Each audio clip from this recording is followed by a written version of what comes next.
लागू हुए 75 वर्ष होने जा रहे हैं। हम सभी के लिए बहुत गौरव की बात है। हमारे संविधान निर्माताओं ने हमें जो संविधान सौंपा है वो समय की हर कसौटी पर खरा उतरा है। संविधान हमारे लिए गाइडिंग लाइट है, हमारा मार्गदर्शक है। ये भारत का संविधान ही है जिसकी वजह से मैं आज यहाँ हूँ, आपसे बात कर पा रहा हूँ। इस साल 26 नवंबर को संविधान दिवस से एक साल तक चलने वाली कई एक्टिविटीज शुरू हुई हैं। देश के नागरिकों को संविधान की विरासत से जोड़ने के लिए constitution75.com नाम से एक खास वेबसाइट भी बनाई गई है। इसमें आप संविधान की प्रस्तावना पढ़कर अपना वीडियो अपलोड कर सकते हैं। अलग अलग भाषाओं में संविधान पढ़ सकते हैं। संविधान के बारे में प्रश्न भी पूछ सकते हैं। मन की बात के श्रोताओं से, स्कूल में पढ़ने वाले बच्चों से, कॉलेज में जाने वाले युवाओं से मेरा आग्रह है, इस वेबसाइट पर जरूर जाकर देखें, इसका हिस्सा बने। साथियों, अगले महीने 13 तारीख से प्रयागराज में महाकुंभ भी होने जा रहा है। इस समय वहां संगम तट पर जबरदस्त तैयारियां चल रही है। मुझे याद है, अभी कुछ दिन पहले जब मैं प्रयागराज गया था तो हेलीकॉप्टर से पूरा कुंभ क्षेत्र देखकर दिल प्रसन्न हो गया था। इतना विशाल, इतना सुंदर, इतनी भव्यता। साथियों, महाकुंभ की विशेषता केवल इसकी विशालता में ही नहीं है, कुंभ की विशेषता इसकी विविधता में भी है। इस आयोजन में करोड़ों लोग एक साथ एकत्रित होते हैं।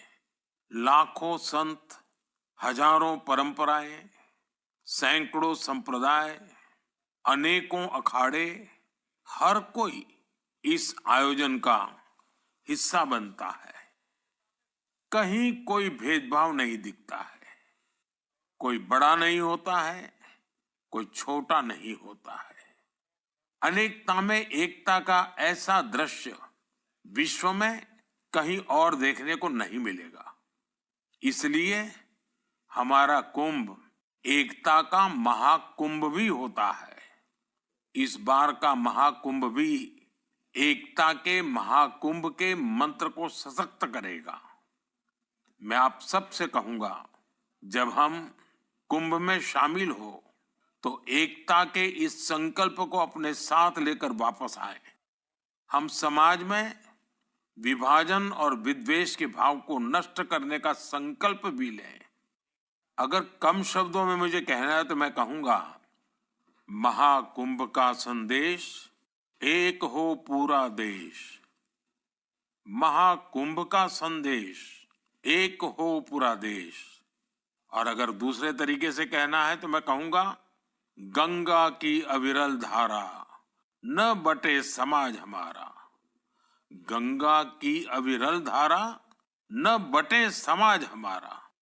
साथियों, इस बार प्रयागराज में देश और दुनिया के श्रद्धालु डिजिटल महाकुंभ के भी साक्षी बनेंगे। डिजिटल नेविगेशन की मदद से आपको अलग अलग घाट, मंदिर, साधुओं के अखाड़ों तक पहुंचने का रास्ता मिलेगा। यही नेविगेशन सिस्टम आपको पार्किंग तक पहुंचने में भी मदद करेगा।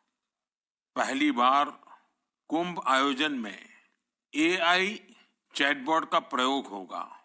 एआई चैटबॉट के माध्यम से 11 भारतीय भाषाओं में कुंभ से जुड़ी हर तरह की जानकारी हासिल की जा सकेगी। इस चैटबॉट से कोई भी टेक्स्ट टाइप करके या बोलकर किसी भी तरह की मदद मांग सकता है। पूरा मेला क्षेत्र को एआई पावर्ड कैमरा से कवर किया जा रहा है। कुंभ में अगर कोई अपने परिचित से बिछड़ जाएगा तो इन कैमरों से उन्हें खोजने में भी मदद मिलेगी। श्रद्धालुओं को digital lost and found centre की सुविधा भी मिलेगी। श्रद्धालुओं को मोबाइल पर गवर्नमेंट अप्रूव्ड टूर पैकेजेस, ठहरने की जगह और होम स्टे के बारे में भी जानकारी दी जाएगी। आप भी महाकुंभ में जाएं तो इन सुविधाओं का लाभ अवश्य उठाएं। और हाँ, हैशटैग एकता का महाकुंभ के साथ अपनी सेल्फी जरूर अपलोड करिएगा। साथियों, मन की बात यानी MKB में अब बात KTB की। जो बड़े बुजुर्ग हैं उनमें से बहुत पता नहीं होगा, लेकिन जरा बच्चों से पूछिए। KTB उनके बीच बहुत ही सुपरहिट है। KTB यानी क्रश, त्रुश और बाल्टी बॉय। आपको शायद पता होगा, बच्चों की पसंदीदा एनिमेशन सीरीज और उसका नाम है KTB भारत है हम। और अब इसका दूसरा सीजन भी आ गया है। ये 3 एनिमेशन कैरेक्टर हमें भारतीय स्वतंत्रता संग्राम के उन नायक नायिकाओं के बारे में बताते हैं जिनकी ज्यादा चर्चा नहीं होती। हाल ही में इसका सीजन 2 बड़े ही खास अंदाज में international film festival of India Goa में लॉन्च हुआ। सबसे शानदार बात यह है कि ये सीरीज न सिर्फ भारत की कई भाषाओं में बल्कि विदेशी भाषाओं में भी प्रसारित होती है। इसे दूरदर्शन के साथ साथ अन्य OTT प्लेटफॉर्म पर भी देखा जा सकता है। साथियों, हमारी एनिमेशन फिल्मों की, रेगुलर फिल्मों की, टीवी सीरियल्स की पॉपुलैरिटी दिखाती है कि भारत की क्रिएटिव इंडस्ट्री में कितनी क्षमता है। यह इंडस्ट्री न सिर्फ देश की प्रगति में बड़ा योगदान दे रही है, बल्कि हमारी इकोनॉमी को भी नई ऊंचाइयों पर ले जा रही है। हमारी फिल्म एंड एंटरटेनमेंट इंडस्ट्री बहुत विशाल है। देश की कितनी ही भाषाओं में फिल्में बनती हैं, क्रिएटिव कंटेंट बनता है। मैं अपनी फिल्म और एंटरटेनमेंट इंडस्ट्री को इसलिए भी बधाई देता हूं क्योंकि उसने एक भारत श्रेष्ठ भारत के भाव को सशक्त किया। वर्ष 2024 में हम फिल्म जगत की कई महान हस्तियों की 100वीं जयंती मना रहे हैं। इन विभूतियों ने भारतीय सिनेमा को विश्व स्तर पर पहचान दिलाई। राज कपूर जी ने फिल्मों के माध्यम से दुनिया को भारत के सॉफ्ट पावर से परिचित कराया। रफी साहब की आवाज में वो जादू था जो हर दिल को छू लेता था। उनकी आवाज अद्भुत थी। भक्ति गीत हो या रोमांटिक सॉन्ग्स, दर्द भरे गाने हो, हर इमोशन को उन्होंने अपनी आवाज से जीवंत कर दिया।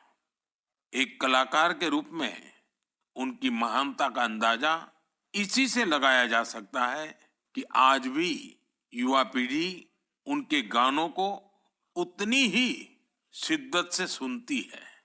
यही तो है टाइमलेस आर्ट की पहचान।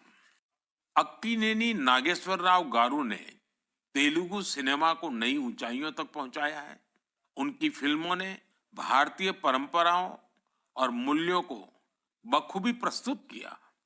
तपन सिन्हा जी की फिल्मों ने समाज को एक नई दृष्टि दी।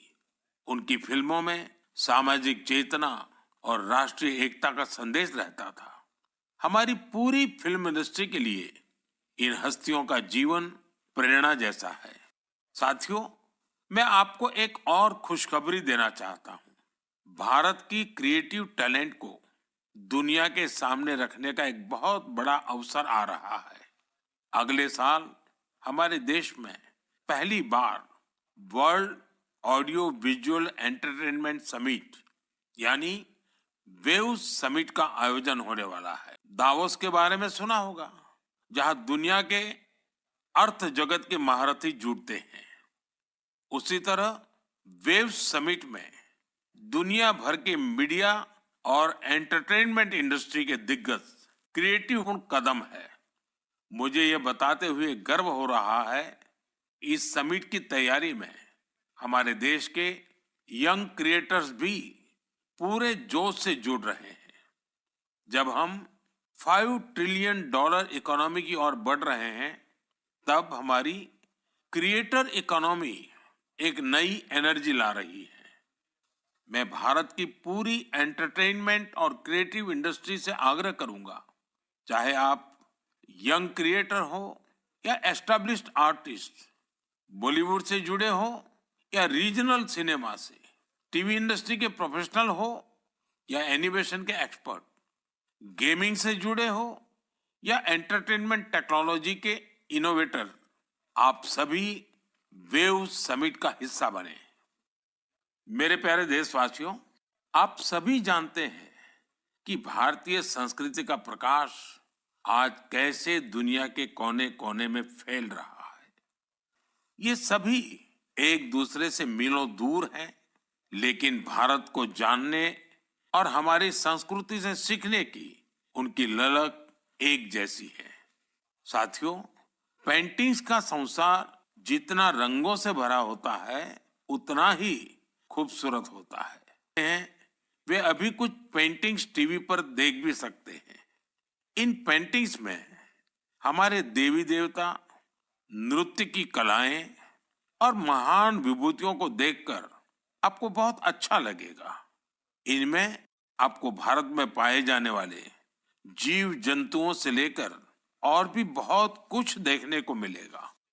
इनमें ताजमहल की एक शानदार पेंटिंग भी शामिल है, जिसे 13 साल की एक बच्ची ने बनाया है।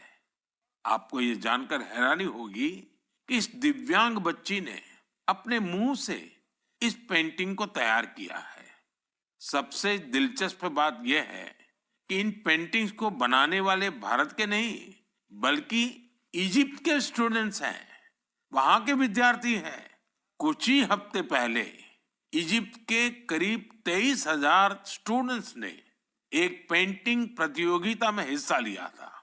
वहां उन्हें भारत की संस्कृति और दोनों देशों के ऐतिहासिक संबंधों को बताने वाली पेंटिंग तैयार करनी थी। मैं इस प्रतियोगिता में हिस्सा लेने वाले सभी युवाओं की सराहना करता हूं। उनकी क्रिएटिविटी की जितनी भी प्रशंसा की जाए वो कम है। एक अद्भुत प्रयास हो रहा है। वहां भारतीय दूतावास में Erika Huber free Ayurveda consultation देती है। आयुर्वेद की सलाह लेने के लिए आज उनके पास स्थानीय लोग भी बड़ी संख्या में पहुंच रहे हैं। एरिका ह्यूबर ने भले ही इंजीनियरिंग की पढ़ाई की हो, लेकिन उनका मन तो आयुर्वेद में ही बसता है। उन्होंने आयुर्वेद से जुड़े कोर्सेज किए थे और समय के साथ वे इसमें पारंगत होती चली गई। साथियों, सबसे प्राचीन भाषा तमिल है और हर हिंदुस्तानी को इसका गर्व है। दुनिया भर के देशों में इसे सीखने वालों की संख्या लगातार बढ़ रही है। पिछले महीने के आखिर में फिजी में भारत सरकार के सहयोग से तमिल टीचिंग प्रोग्राम शुरू हुआ। बीते 80 वर्षों में यह पहला अवसर है जब फिजी में तमिल के ट्रेन टीचर्स इस भाषा को सिखा रहे हैं। मुझे ये जानकर अच्छा लगा कि आज फिजी के स्टूडेंट्स तमिल बातें, ये घटनाएं सिर्फ सफलता की कहानियां नहीं है, ये हमारी सांस्कृतिक विरासत की भी गाथा है।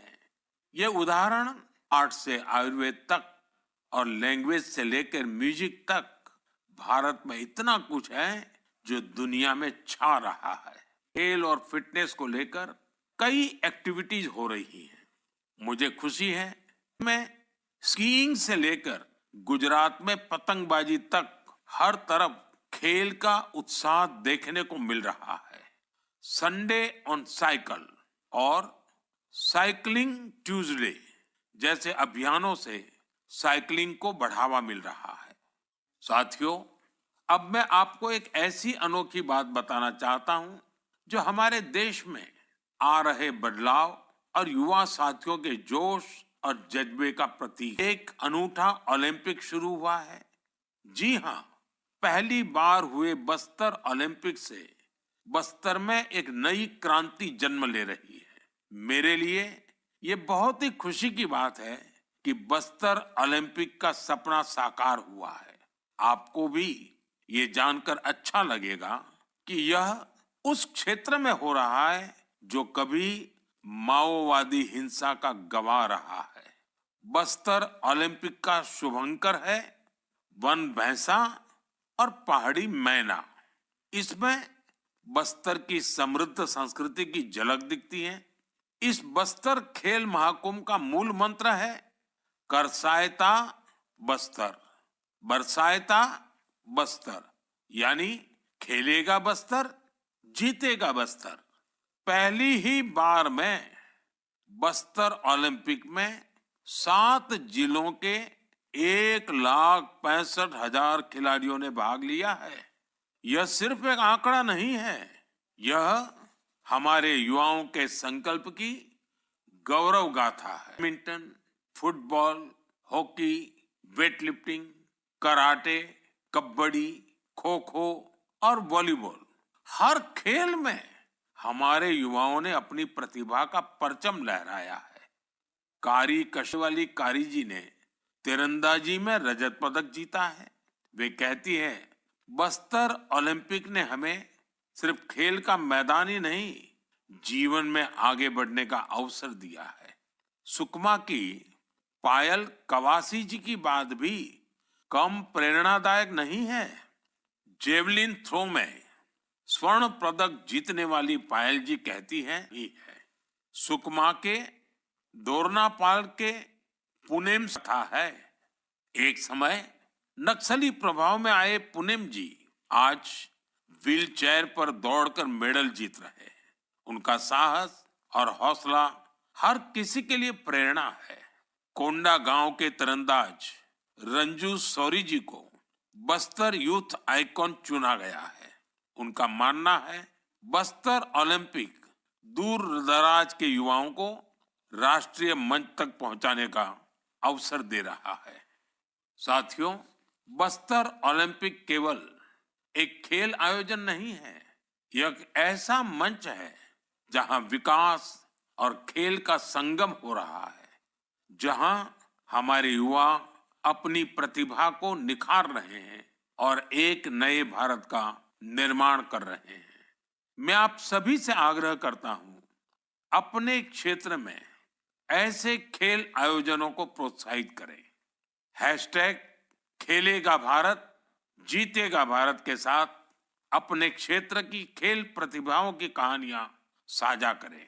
स्थानीय खेल प्रतिभाओं को आगे बढ़ने का अवसर दें।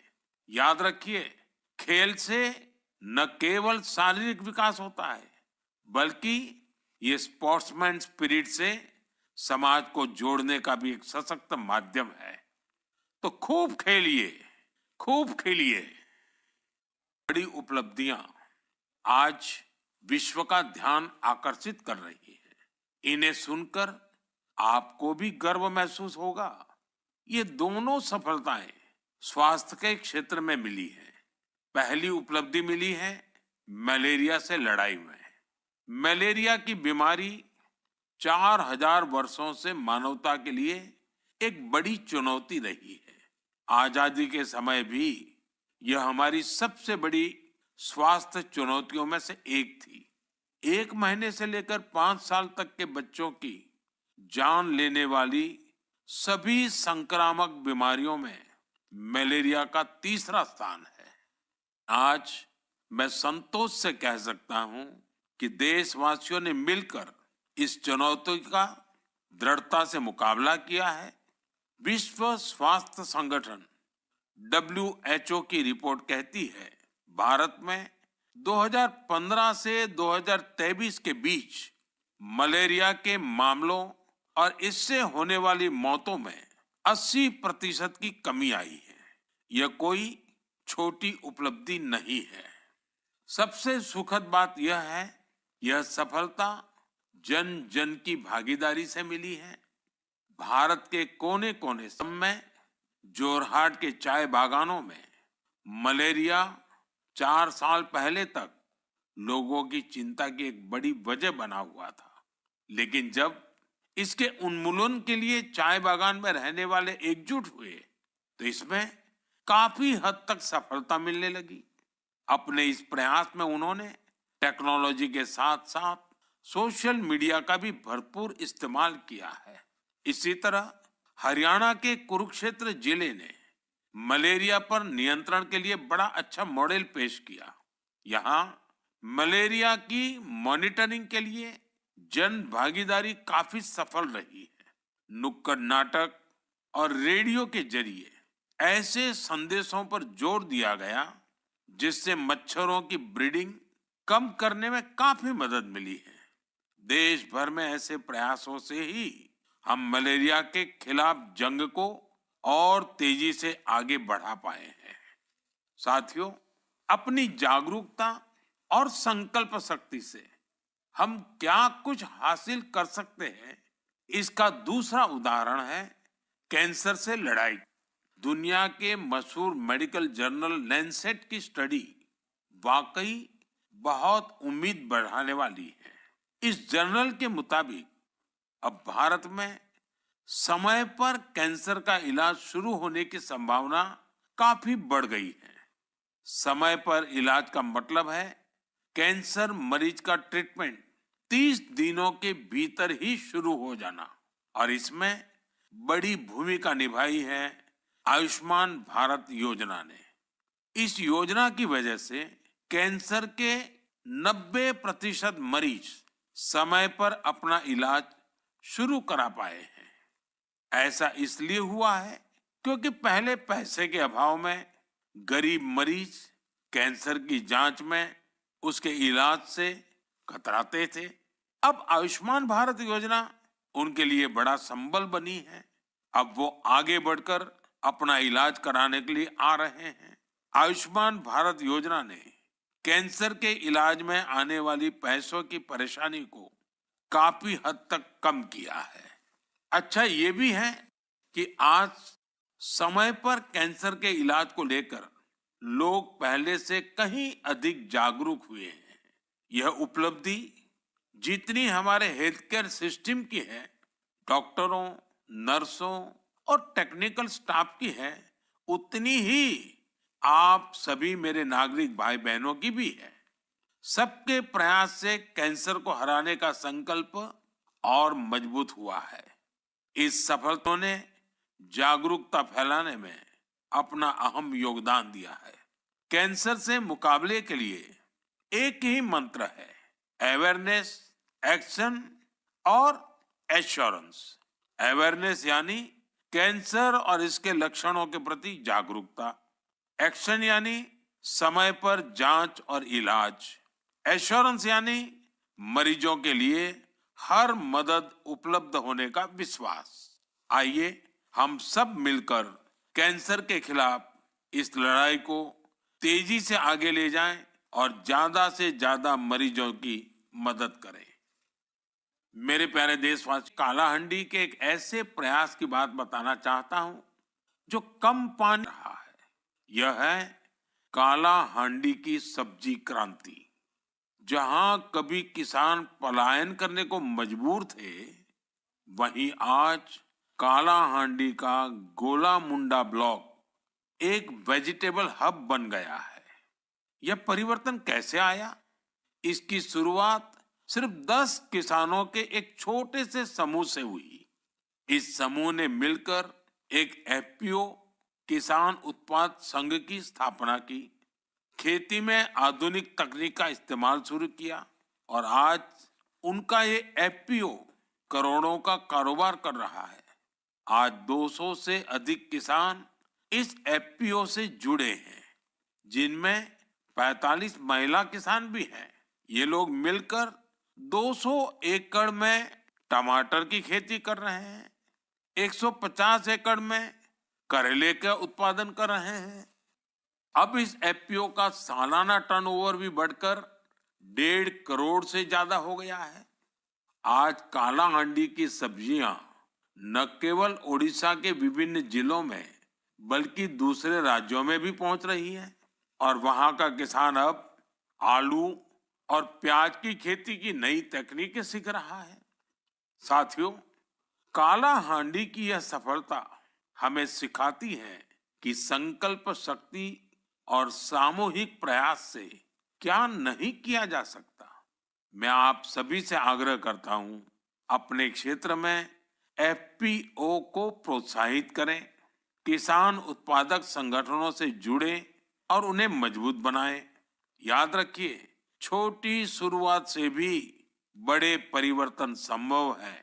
हमें बस दृढ़ संकल्प और टीम भावना की जरूरत है। हमारा भारत विविधता में एकता के साथ आगे बढ़ रहा है, चाहे वो खेल का मैदान हो या विज्ञान का क्षेत्र, स्वास्थ्य हो या शिक्षा, हर क्षेत्र में भारत नई ऊंचाइयों को छू रहा है। हमने एक परिवार की तरह मिलकर हर चुनौती का सामना किया और नई सफलताएं हासिल की।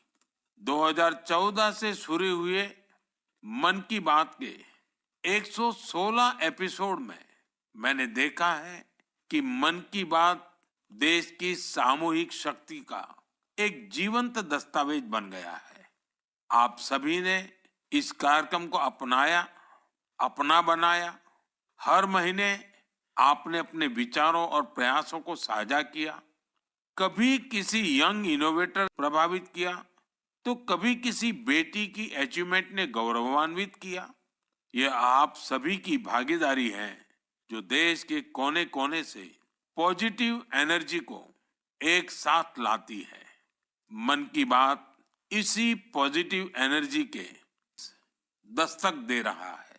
आने वाले साल में मन की बात के माध्यम से हम और भी इंस्पायरिंग प्रयासों को साझा करेंगे। मुझे विश्वास है कि देशवासियों की पॉजिटिव सोच और इनोवेशन की भावना से भारत नई ऊंचाइयों को छुएगा। आप अपने आसपास के यूनिक प्रयासों को #मन दूसरे से साझा करने के लिए बहुत कुछ होगा। आप सभी को 2025 की ढेर सारी शुभकामनाएं। स्वस्थ रहें, खुश रहें। फिट इंडिया मूवमेंट में आप भी जुड़ जाइए। खुद को भी फिट रखिए, जीवन में प्रगति करते रहें। बहुत बहुत धन्यवाद।